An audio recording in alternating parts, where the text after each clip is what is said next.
Assalamualaikum warahmatullahi wabarakatuh. Saya Nada Kori Anissa ingin menjelaskan materi mengenai integrasi antara biologi atau sains dengan Islam yang berkaitan dengan peran air dan unsur-unsur dalam kehidupan. Alasan saya memilih topik ini dikarenakan air adalah sumber kehidupan. Asal segala kehidupan makhluk di bumi adalah air. Bahkan dalam Al-Quran, kata air dan segala yang berhubungan dengannya terdapat 200 ayat. Masya Allah. Dengan ini mengisyaratkan bahwasannya dalam perspektif Al-Quran, air merupakan sumber kekayaan alam yang berharga dan memiliki manfaat yang besar bagi bumi. Baiklah, selanjutnya saya akan lebih menjelaskan lebih terperinci mengenai materi ini.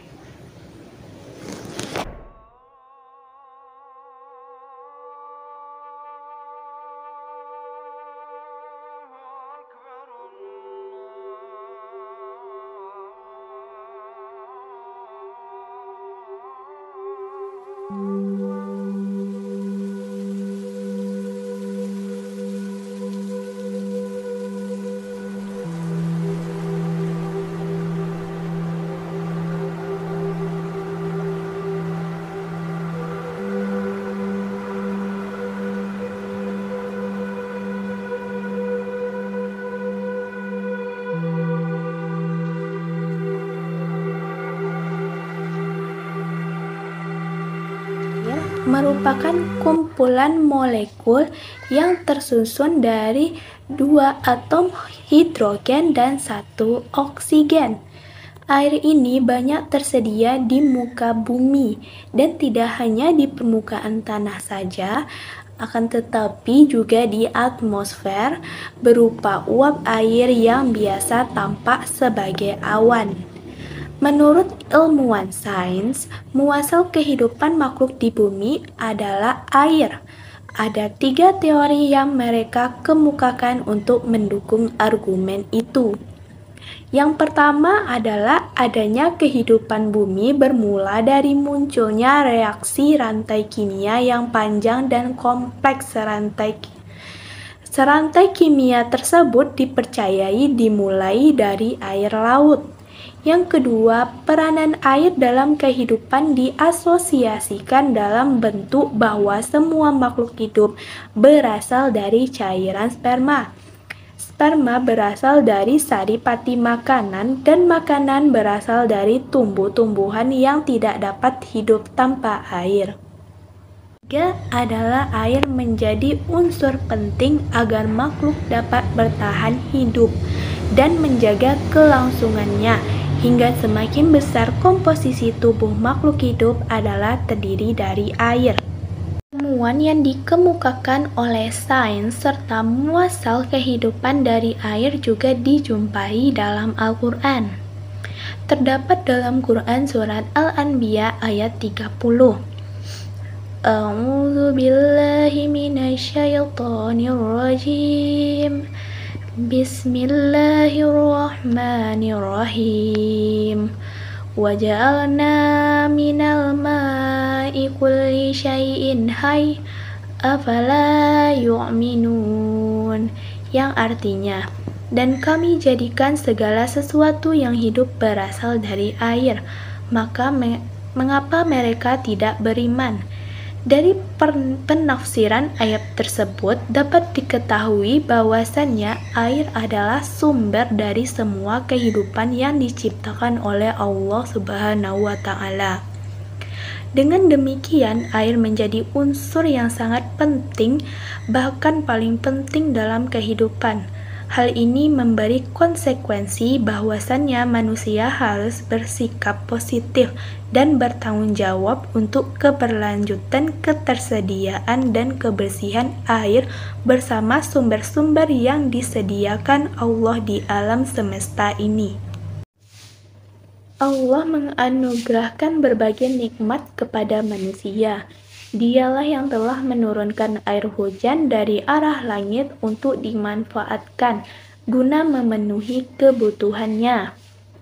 Sebagiannya menjadi minuman bagi manusia dan binatang-binatang peliharaannya, dan sebagiannya yang lain dapat digunakan untuk menyirami tumbuhan, yaitu pada tumbuhan hijau itu, lalu mengembalakan hewan ternak sehingga mendapat makanan dan menghasilkan produk yang dibutuhkan, seperti susu, daging, dan bulu, berdasarkan surat An-Nahl ayat 10.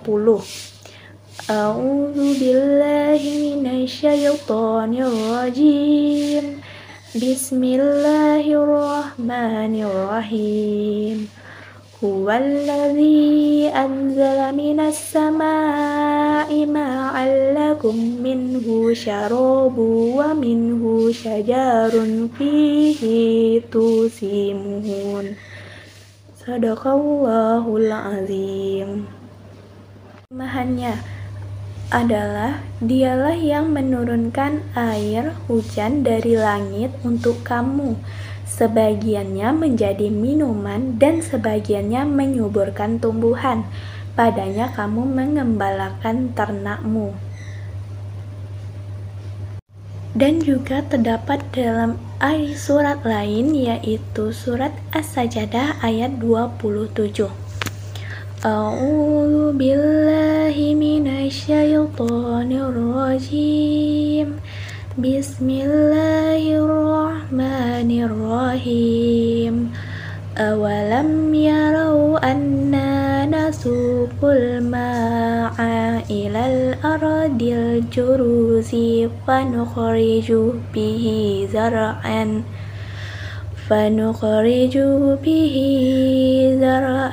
ta'kulu minhu an'amuhum wa anfusuhum afala yubsirun. Yang artinya, tidakkah mereka memperhatikan bahwa kami mengarahkan awan yang mengandung air ke bumi yang tandus, lalu kami menumbuhkan dengannya air hujan, tanam-tanaman, sehingga hewan-hewan ternak mereka dan mereka sendiri dapat makan darinya. Maka, mengapa mereka tidak memperhatikannya? Ayat ini menyatakan bukti bahwasannya Allah yang menghalau awan ke tempat yang kering dan tandus serta tidak mempunyai tumbuh-tumbuhan. Awan itu berubah menjadi air hujan yang menyirami tanah, sehingga memungkinkan manusia mengalirkannya ke tanah-tanah yang kering. Tanah itu lalu menjadi subur dan ditumbuhi oleh bermacam-macam tumbuh-tumbuhan dan tanaman-tanaman.